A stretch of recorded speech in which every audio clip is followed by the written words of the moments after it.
8 years had passed since the message left New Busan. In the deep space monitoring station above Luna, computers worked day and night, listening for signals from the distant colonies. Most of the time, they heard nothing but the quiet hum of empty space. Admiral Seung-ho Choi was drinking his morning tea when the alert came through. The old signal detection system, built 50 years ago, had picked up something. The technician on duty, a young woman named HFY, called him over to her station. "Sir, we have a priority signal from the Kepler system. It's heavily encrypted, but the signature matches New Busan colony." Seung-ho set down his tea and looked at the data streaming across her screen. The signal was weak, distorted by its long journey through space, but it was definitely from one of Earth's colonies. "When was this sent?" he asked. "According to the timestamp, 8 years ago, sir. It's been traveling all this time to reach us." 8 years. Seung-ho felt a cold weight in his stomach. Whatever had happened at New Busan, it was ancient history by now. But they had to know. Decrypt it and send the results to command immediately. And HFY? Not a word to anyone until we know what we're dealing with. 2 hours later, Seung-ho sat in the war room deep inside Luna Station. Around the table were the most important military leaders in the solar system. Fleet Admiral Ji-woo Kang commanded Earth's space forces. Captain Hye-jin Yoon was Earth's best ship commander. Intelligence Officer Woo-jin Nam knew more about alien threats than anyone alive. "The message is clear," Woo-jin said, reading from his tablet. "New Busan was attacked by an alien force calling itself the Veltar Dominion. They weren't interested in destroying the colony. They wanted to harvest the colonists' minds." "Harvest their minds?" Ji-woo asked. "What does that mean?" "According to the data Governor Park sent, these aliens collect neural patterns from other species. They want human consciousness for some kind of collective mind. The colonists weren't killed. They were captured alive for processing." Hye-jin leaned forward. "How many people were on New Busan?" 2.3 million, Seung-ho answered. "All civilians, families, farmers, children." The room fell silent. Everyone understood what that meant. If the aliens had succeeded, over 2 million human minds might be trapped in some alien collective consciousness, aware but unable to escape. "What do we know about these Veltar?" Ji-woo asked. Woo-jin brought up images on the main screen. The crystal ships looked beautiful and terrible at the same time. 12 large vessels, possibly more. Advanced technology that can disable our weapons. They seem to use some form of coordinated consciousness. They work together perfectly without apparent communication. "And this was 8 years ago," Hye-jin said quietly. "They could be anywhere by now. They could have hit other colonies." Seung-ho nodded. "We've been checking signals from all our outer settlements. So far, New Busan is the only colony that went silent around that time. But you're right. They could be expanding." Ji-woo stood up and walked to the display showing Earth's colonial territories. 43 worlds scattered across 100 light years. Millions of humans living in small settlements, protected only by basic defense systems and the hope that they were too far from Earth to attract attention. "How long would it take us to reach New Busan?" she asked. "With our fastest ships, 2 years," Seung-ho replied. "But we don't know what we'd find when we got there." "We'd find our people," Hye-jin said firmly. "Dead or alive, captive or free, they're still our people." Woo-jin pulled up more data. "There's something else." The signal included tactical information about the alien weapons and defenses. Governor Park was smart. He made sure to send everything they learned during the attack. "If we're going to fight these things, we have a head start." "Can we fight them?" Ji-woo asked. "Their technology sounds far ahead of ours." "Maybe," Woo-jin said. "They rely heavily on their collective consciousness. That might be a weakness. Individual thinking, creative tactics, unpredictable behavior. These might confuse them." Seung-ho looked around the table. He knew what they were all thinking. Earth had been preparing for this day for decades. Not for these specific aliens, but for the moment when humanity would face a threat from the stars. "We always knew this day would come," he said. "We've built the fleet for exactly this reason. The question is, do we go?" "Of course we go," Hye-jin said immediately. They sent a distress call. We have to answer. It's been 8 years, Jiwoo pointed out. We might be too late to save anyone. Then we go to avenge them, Hyejin replied. And to make sure this never happens to another human colony. Woo Jin was already working on his tablet. I can have a preliminary mission plan ready in 6 hours. Full fleet mobilization would take 3 months. How big a fleet? Seung-ho asked. Everything we have. 400 ships, every captain, every crew member, every weapon we've built. This isn't just a rescue mission. It's humanity's first interstellar war. The meeting continued for hours. They discussed supply lines, communication delays, the politics of taking Earth's entire defense fleet away from the home system. But in the end, the decision was simple. Humanity had received a distress call. Humanity would respond. 3 months later, the largest fleet in human history gathered at the edge of the solar system. 400 ships of every size and type, massive battleships with antimatter cannons, fast destroyers built for hit-and-run attacks, medical ships to treat the wounded and rescue survivors, supply vessels carrying everything an army might need in deep space. Fleet Admiral Jiwoo Kang stood on the bridge of her flagship, the UDF Indomitable. Through the viewports, she could see the other ships spreading out in perfect formation. Each one carried a crew that knew they might never see Earth again. Captain Hyejin Yoon commanded the Indomitable's sister ship, the UDF Relentless. She had spent the last 3 months studying everything they knew about Veltar tactics. Her ship would lead the advance force when they reached New Busan. Admiral Sung-ho Choi oversaw the entire operation from Luna Station. He would coordinate with Earth's government and make sure the fleet had whatever support it needed. But his heart was with the ships heading into the unknown. All ships report ready for quantum jump, came the report from the fleet communication. Officer Jiwoo activated the fleet-wide communication system. Her voice would reach every ship, every crew member in the massive formation. This is Fleet Admiral Kang to all ships. 8 years ago, our people at New Busan sent us a message. They were under attack. They were being captured and tortured by an alien enemy. They called for help. She paused, looking out at the stars that held so many human colonies. Today, we answer that call. We don't fight for territory or resources. We don't fight for glory or conquest. We fight because when a human community calls for help, humanity responds. No matter how long it takes, no matter how far we have to travel, no matter what we find when we get there. The fleet began to move, each ship activating its quantum drive, in sequence. Space bent around them as they prepared to jump across the galaxy. New Busan, if any of you are still alive, if any of you can somehow hear this message across the stars, we're coming. Earth remembers. Earth is coming. 400 ships vanished into quantum space, carrying Earth's answer to the distress call. Behind them, the solar system seemed suddenly empty and quiet. The journey to New Busan would take 2 years. 2 years. To plan. To prepare. To hope that they weren't already too late. 2 years before humanity would learn what war among the stars really meant. Taemin Park stood on the observation deck of the New Busan Government Center, watching the morning sun rise over the wheat fields that stretched to the horizon. The golden grain swayed in the gentle breeze, ready for harvest.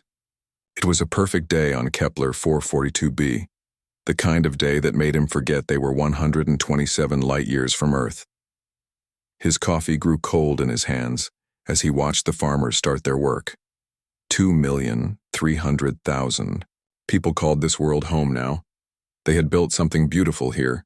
Schools, hospitals, theaters, parks where children played. It had taken 30 years, but New Busan was no longer just a colony. It was home. The emergency alarm shattered the peaceful morning. Taemin dropped his coffee cup and ran to the command center. The screen showed chaos. Red warning lights flashed everywhere. Bora Kim, the defense coordinator, was shouting orders to her staff. "Governor, we have multiple contacts dropping out of hyperspace," Bora said without looking up from her screens. 12 large vessels, unknown design. They're not responding to our communications. Taemin moved to the main display. The alien ships looked like nothing he had ever seen. They were huge, at least 3 times larger than Earth's biggest transport ships. Their surfaces seemed to be made of some kind of crystal that reflected light in strange patterns. They moved with purpose, forming a perfect circle around the planet. Are they hostile? Taemin asked. I don't know yet, but they just destroyed our outer defense satellites, Bo-Ra replied. That seems pretty hostile to me. Dongwoo Lee, the communications officer, looked up from his station. Governor, they're broadcasting on all frequencies. Now, it's some kind of translation matrix. They want to talk. Put it through, Taemin ordered. The main screen flickered, then showed a creature that made everyone in the room step back. It was tall and thin, with pale white skin that seemed to glow. Its eyes were completely black, and when it spoke, its voice had a strange echo to it. We are the Veltar Dominion, the alien said. This world and all who dwell upon it now belong to us. You will surrender immediately. Your neural patterns will be preserved and added to our collective consciousness. Resistance will result in pain. Taemin felt his blood turn cold. Neural patterns? What are you talking about? Your minds contain useful data, your experiences, your emotions, your memories. We collect such things from interesting species. Humans show promise. You will be harvested efficiently if you comply. The word harvested hung in the air like a death sentence. Around the command center, faces went pale. Bo-Ra's hand moved to her weapon. We don't surrender to anyone, Taemin said, trying to keep his voice steady. Leave our system now and we won't have a problem. The alien's expression didn't change. You misunderstand. This is not a negotiation. You have 1 hour to prepare for collection. Those who resist will suffer before harvesting. The transmission cut off. The command center erupted in voices. Everyone was talking at once, asking questions, shouting orders.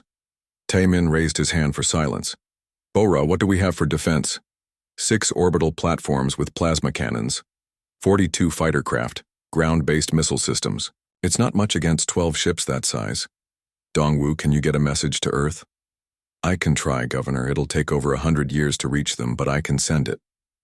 Do it. Send everything we know about these aliens. Earth needs to be warned. While Dongwoo worked on the message, Bo-Ra coordinated the defenses. The orbital platforms powered up their weapons. Fighter pilots ran to their craft. On the ground, families were being moved to the underground shelters that had been built for asteroid strikes. Governor, Bo-Ra called out, they're launching smaller craft. Hundreds of them. The alien fighters were just as strange as their motherships. They moved like insects, darting and weaving through space. When they reached the orbital platforms, the battle began. Earth's weapons were powerful, but the alien craft seemed to absorb the energy blasts. The plasma cannons that should have destroyed them only made them glow brighter. One by one, the orbital platforms went silent. Platform 6 is gone, Bo-Ra reported. Platform 3 is badly damaged. We're losing everything up there. On the ground, the first alien craft began to land. They didn't crash or burn through the atmosphere like human ships. Instead, they floated down like leaves, completely silent. When they touched the ground, their crystal hulls opened like flowers. The creatures that came out were like the one they had seen on the screen, but different. These ones had tools that looked like weapons. They moved in perfect coordination, never speaking, but somehow knowing exactly what each other was doing. All civilian areas are to be evacuated immediately, Taemin announced over the colony-wide communication system. Move to the underground shelters.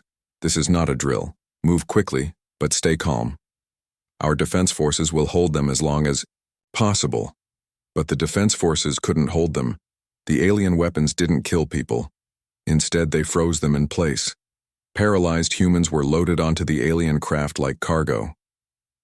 Bo-Ra's voice came over the radio, full of static and fear. Governor, they're not killing anyone. They're taking them alive. The Patterson family, the Choi children from Sector 7, they're all being loaded onto the ships. Taemin closed his eyes. This was worse than death. These aliens wanted to steal their minds, their memories, everything that made them human.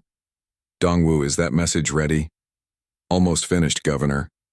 I'm including everything we've learned about their weapons and tactics. Add this, Taemin said.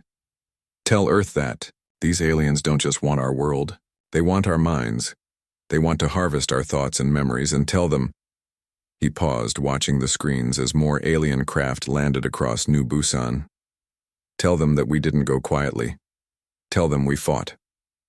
The building shook as something exploded nearby. Through the windows, they could see the crystal ships hovering over the city. Beams of light came down from them, and wherever the light touched, people stopped moving.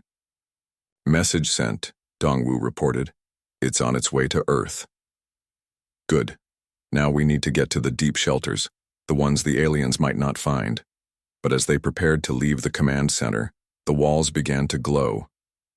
The same light they had seen outside was surrounding the building. Bora raised her weapon, but her arm moved slower and slower until it stopped completely. Taemin felt his legs grow heavy. His thoughts became fuzzy. Around him, his staff was freezing in place like statues. Only Dongwu was still moving, and, "Barely, Governor," Dongwu whispered, his voice thick and slow. "The beacon. Still broadcasting. Earth will know." Then the light filled everything, and New Busan fell silent. In the deep underground shelters, 30,000 humans hid in the darkness. They had lost contact with the surface hours ago. They didn't know if their leaders were alive or dead. They didn't know if Earth would ever receive their message. All they knew was that something terrible had come from the stars, and humanity's peaceful life among the wheat fields was over. The Earth fleet dropped out of quantum space at the edge of the Kepler 442 system, and what they found made even veteran officers step back from their screens. 3 massive Veltar ships hung in orbit around the planet that had once been home to New Busan. The alien vessels were even larger than the intelligence reports had suggested, each one the size of a small city. But it wasn't their size that shocked the human crews. It was what they were doing to the planet below. Captain Hae Jin-yoon studied the sensor readings from her bridge aboard the UDF Relentless. "This can't be right," she muttered, her tactical. Officer Lieutenant Minho Park checked the sensors again. "I'm afraid it is, Captain. They've stripped away most of the atmosphere. The surface temperature is dropping rapidly." Through the viewports, they could see the planet that had once been green and alive. Now it looked like a mining operation. Geometric patterns covered the continents where the alien machines worked day and night, extracting something from the ground. The beautiful wheat fields were gone, the cities were gone, even the oceans were smaller. "What are they mining?" Hyejin asked. "Unknown, Captain. But the energy readings suggest something organic, something that was once alive." Fleet Admiral Jiwoo Kang's voice came over the communication system from her flagship. "All ships, maintain stealth positions. Scout teams, prepare for reconnaissance missions. We need to know what happened here." Minho received his orders an hour later. As the nephew of Governor Taemin Park, he had volunteered for the most dangerous missions. He needed to know what had happened to his uncle and the people of New Busan. His stealth ship, the UDF Whisper, could slip past most sensors. With 2 other scouts, he approached the planet carefully, using the debris from destroyed orbital stations as cover. "I'm reading structures on the surface," reported his sensor operator. "They look like processing facilities, and there are power signatures that might be life support systems." Life support? Minho felt his heart race. "You mean there might be survivors?" "Possible, sir. But the readings are strange. Very low activity levels. They landed in what had once been the foothills near New Busan. The landing site was chosen because their long-range sensors had detected movement in the underground cave systems. If anyone had survived, they might be hiding there. The surface was a wasteland. The air was thin and cold. Strange machines moved across the landscape like metal insects, harvesting something from the soil. When Minho's team examined what the machines were collecting, they found traces of organic compounds, the remains of plants and animals that had once lived here. "They're mining the life itself," Minho reported back to the fleet. "They're taking every living thing that ever existed on this planet and processing it." But the caves told a different story. As they descended into the underground passages that had once been emergency shelters, they found signs of human habitation. "Recent signs," a voice called out from the darkness. "Who's there? Identify yourself or we shoot." This is Lieutenant Min-ho Park, United Defense Forces, nephew of Governor Tae-min Park. Is that you, So Young? A woman stepped into the light weapon, raised. She was thin and scarred, with the look of someone who had been fighting for years. But her eyes were still human, still defiant. Min-ho? Little Min-ho who used to visit the capital every summer? So Young-han lowered her weapon. My God, you're actually here. Earth actually came. How many? Min-ho asked. 30,000, maybe 35. We've been living down here for 8 years, fighting them whenever we can. But Min-ho, her voice broke. Your uncle, the others, they're still alive, but they're not free. So Young led them deeper into the cave system, which had become an underground city.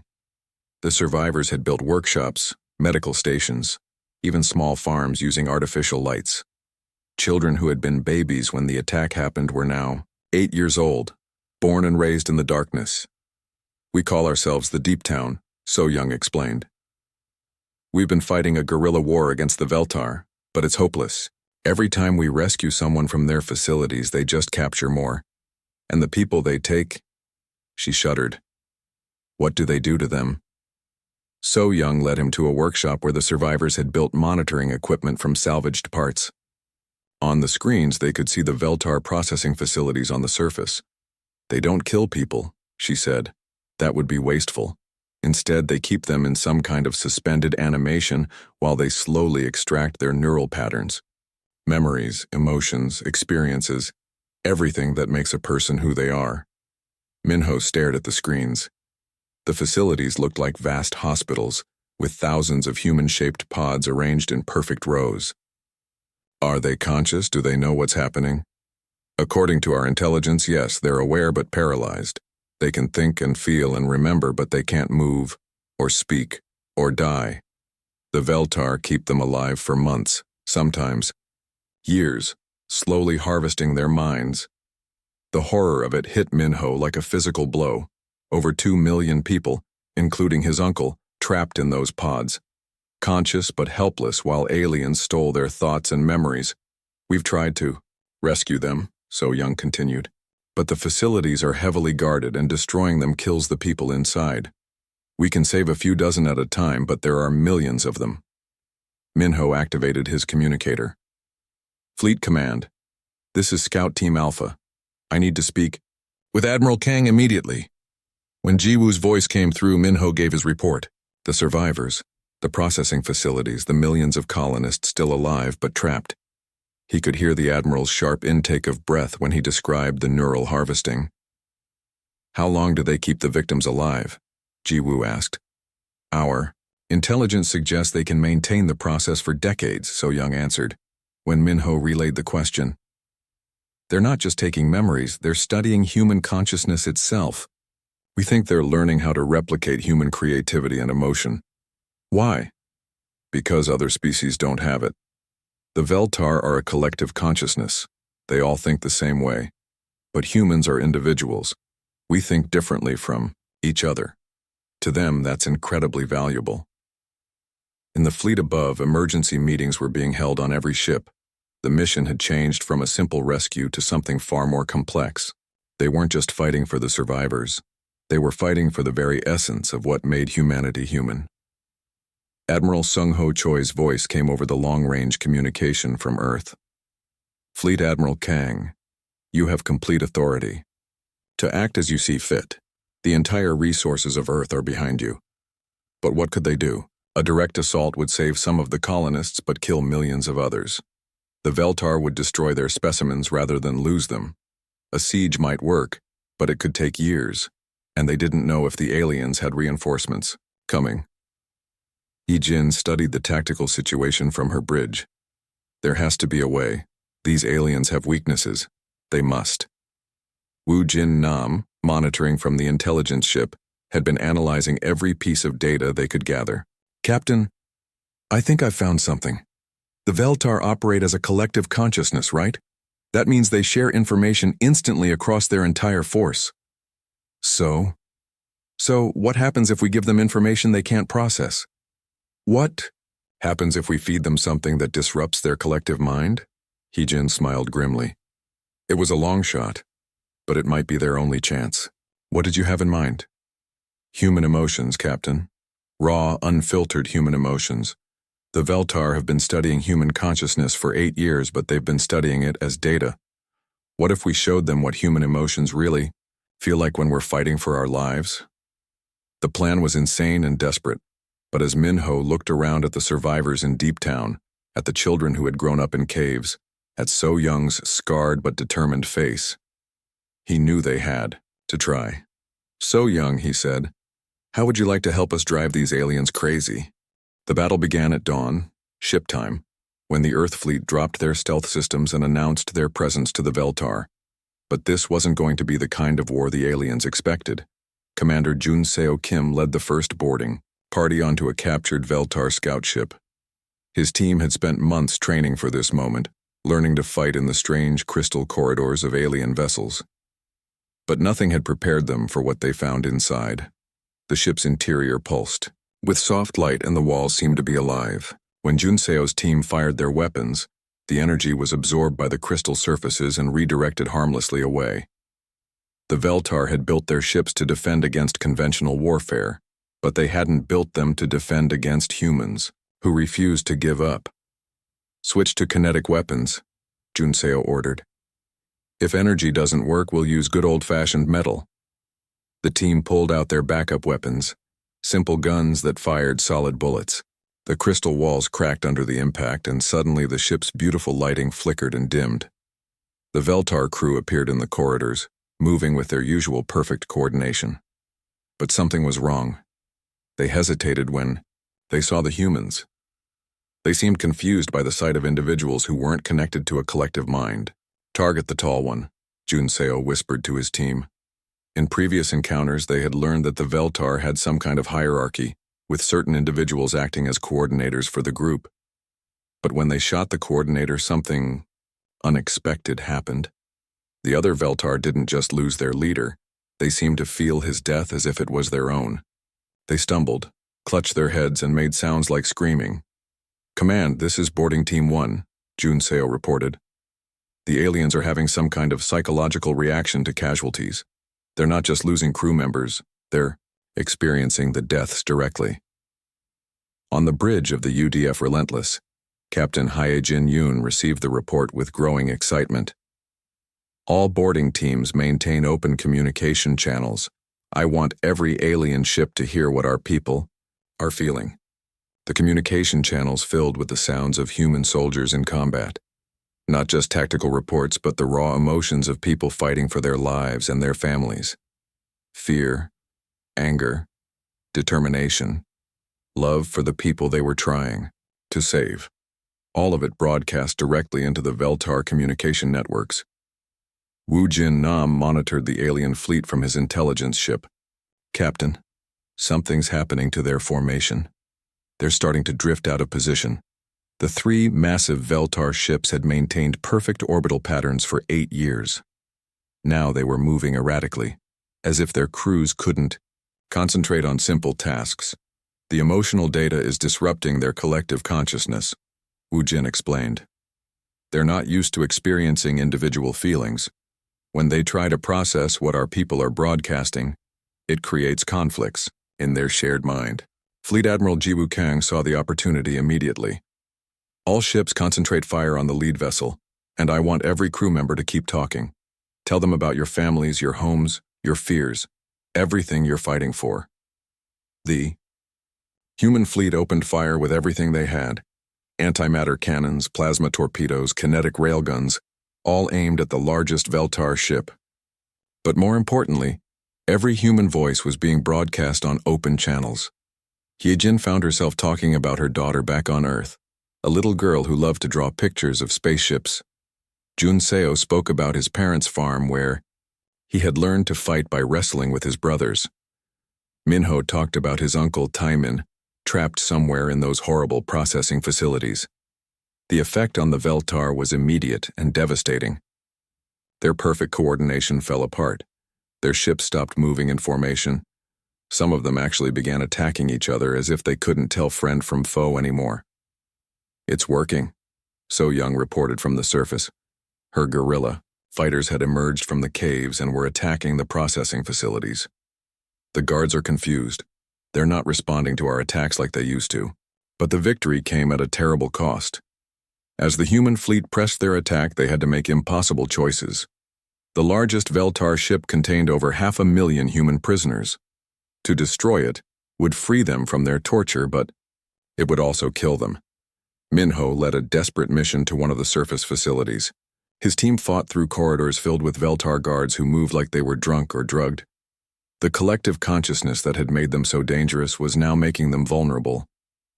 "Uncle Taemin has to be in here somewhere," Minho muttered as they searched through room after room of human prisoners in their terrible pods. They found him in the central chamber, suspended in a crystal tube filled with some kind of fluid. Tubes and wires connected to his head, slowly drawing away his thoughts and memories. His eyes were open, aware, trapped in his own body. "Get him out of there," Minho ordered. But his medic shook her head. "Sir, I don't know how to disconnect him safely. If we remove the wrong connection, it could kill him. And if we leave him here, they'll finish stealing his mind," Minho replied. "We take the risk." As they worked to free the governor, alarms began sounding throughout the facility. The Veltar were trying to regain control, but they were fighting their own psychological trauma as much as the human attackers. Above, the space battle had turned into something the galaxy had never seen before. Instead of ships trying to destroy each other with superior technology, it had become a battle of minds. The humans were winning not because their weapons were better, but because their thoughts were toxic to the alien collective consciousness. "Captain," Wu Jin reported, "the middle Veltar ship is trying to retreat, but the other two ships are trying to stop it. I think they're having some kind of internal conflict." Hyojin watched as the alien ships turned on each other. The collective consciousness that had made them invincible was tearing itself apart from the inside. "All ships, maintain emotional broadcasting," she ordered. "Keep talking about everything that makes you human.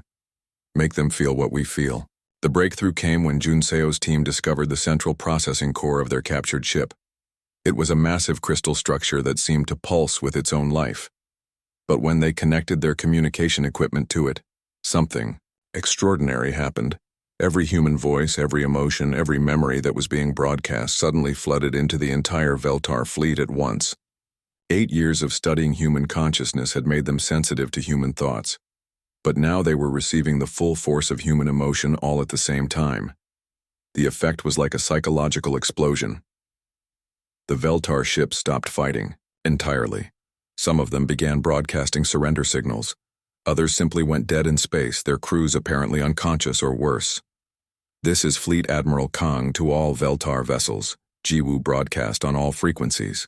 "You wanted to study human consciousness, now you're experiencing what it's really like. We don't think as a collective, we think as individuals. And when you threaten our families, our homes, our people, every one of us becomes dangerous." Largest Veltar ship began to retreat, moving slowly away from the planet. But the other two ships seemed to be dead in space, their crystal hulls dark and lifeless. "Are they surrendering?" someone asked. "No," Wu Jin replied, studying his sensors. "I think we broke them. Their collective consciousness couldn't handle exposure to individual human thoughts. They're not dead, but they're not functioning either." On the surface, Minho had successfully rescued his uncle and dozens of other prisoners. Taemin was weak and confused, but alive and free. As they carried him to safety, he looked up at his nephew with eyes that had seen too much. "Did Earth come?" he whispered. "Yes, Uncle, Earth came. And we brought everything we had. The battle was won, but the war was just beginning." As the human fleet secured the system and began the massive task of rescuing millions of prisoners, they knew this was only the first encounter with the Veltar Dominion. But they had learned something important. Humanity's greatest weapon wasn't their technology or their numbers. It was their ability to think and feel as individuals, to love and hate and hope in ways that a collective consciousness could never understand. The galaxy was about to learn what happened when you threatened the human family. The victory celebration was quiet. There were no cheers, no parties, no triumph parades. Instead, there was the careful, heartbreaking work of counting the living and the dead. Medical ships from the Earth fleet worked around the clock to process the survivors from the Veltar neural harvesting facilities.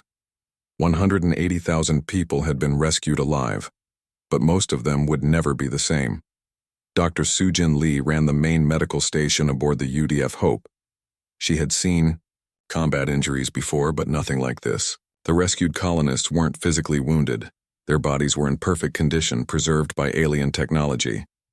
But their minds had been invaded, explored, and partially consumed. "Governor Park is asking for you," a nurse told her. Sujin found Taemin in the recovery ward, sitting by the bedside of a young woman who stared at the ceiling without seeing anything. The woman's name was Da-eun, and according to her medical records, she had been a teacher before the Veltar came. Now she couldn't remember how to speak. "How many are like her?" Taemin asked quietly. "About 60% of the survivors show some form of neural damage," Sujin replied.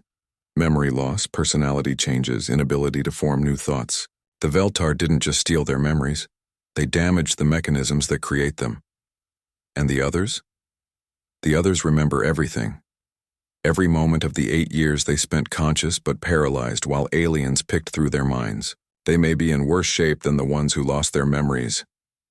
Taemin closed his eyes. As the colony's governor, he felt responsible for every person who had suffered. 2,300,000 people had called New Busan home. Only 180,000 had been saved. The rest were gone forever, their neural patterns absorbed into the alien collective consciousness. "There's something else," Sujin said gently. "The children born during the captivity, about 3,000 of them, they're different. They grew up with the Veltar technology connected to their developing brains. They think differently than normal humans." "How differently?" "They seem to share some kind of mental connection with each other, not like the Veltar collective consciousness, but something new. They can sense each other's emotions and sometimes share thoughts.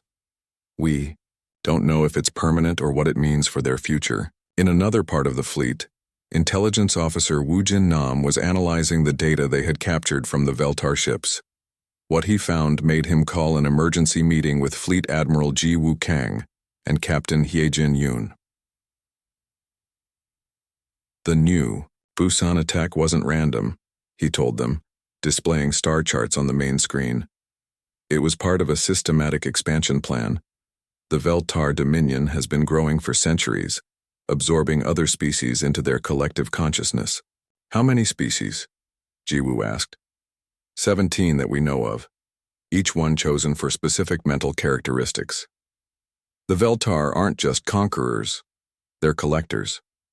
They find species with unique ways of thinking and add those thoughts to their own mind. Hyejin studied the data. What made them choose humans? According to their records, humans were selected for our emotional complexity and individual creativity. Most species in the galaxy think in patterns. Humans think in chaos, and chaos creates new ideas. So we were valuable to them. Extremely valuable. But there's something else. Woo Jin highlighted a section of the intercepted data. The force that attacked New Busan was just a scouting expedition. The main Veltar fleet contains thousands of ships and millions of absorbed minds from other species. The bridge fell silent. Everyone understood the implications. Earth's entire fleet had barely defeated 3 Veltar ships. How could they fight thousands? "Where is this main fleet?" Jiwoo asked. "Unknown." The scout ships were operating independently, reporting back to the Dominion through some kind of faster-than-light communication. But now that communication has been cut off.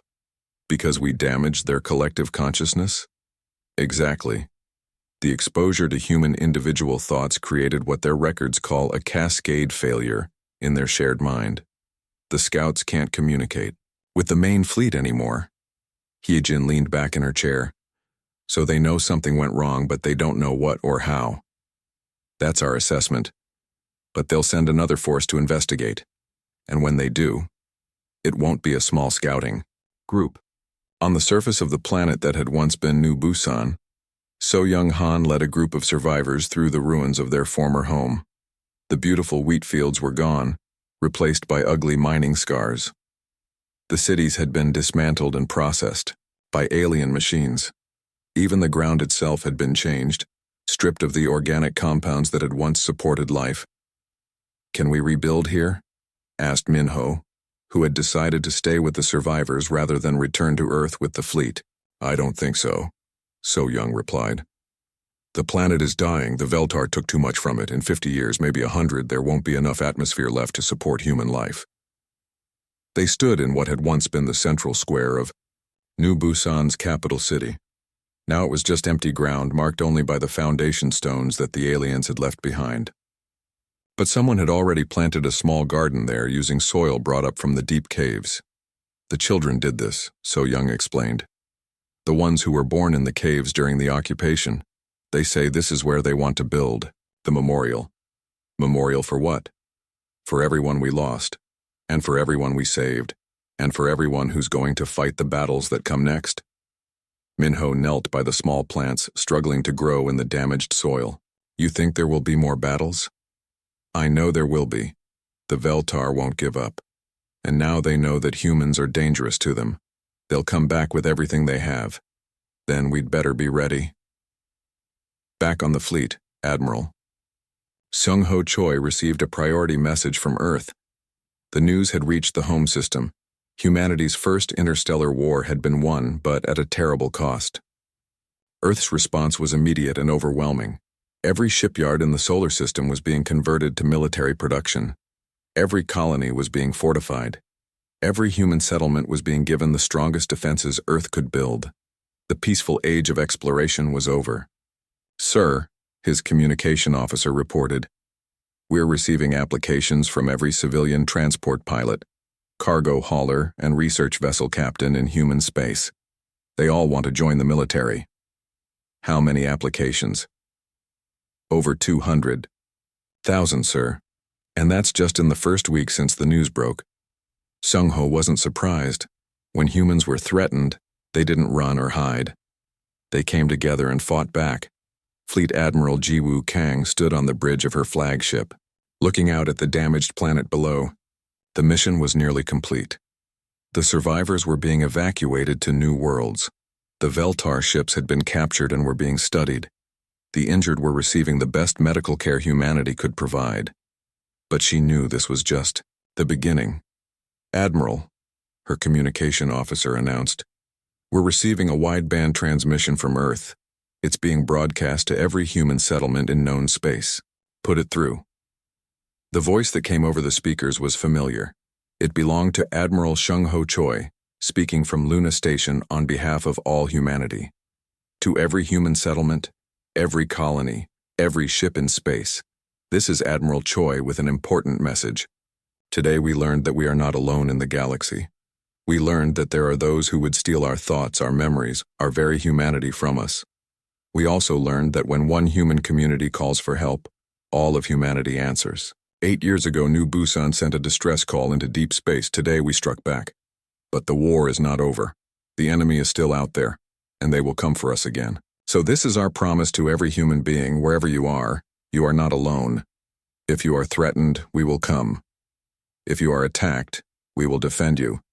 If you are taken, we will find you. The galaxy is vast and full of dangers we don't yet understand. But it is also full of human courage, human love, and human determination. And those are forces that no alien collective consciousness can comprehend or defeat. To our enemies, wherever you are, we send this message. We are not victims.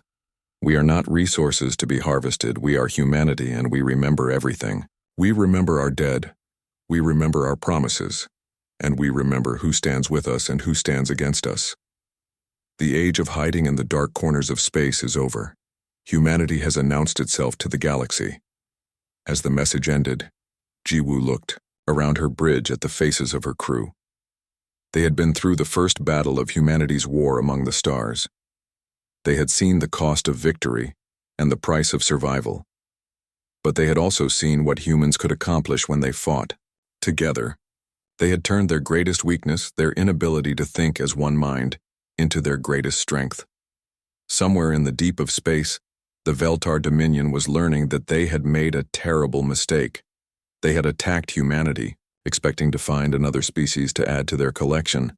Instead, they had awakened something the galaxy had never seen before, a species that fought harder when threatened, that came together when divided, and that would never, ever stop.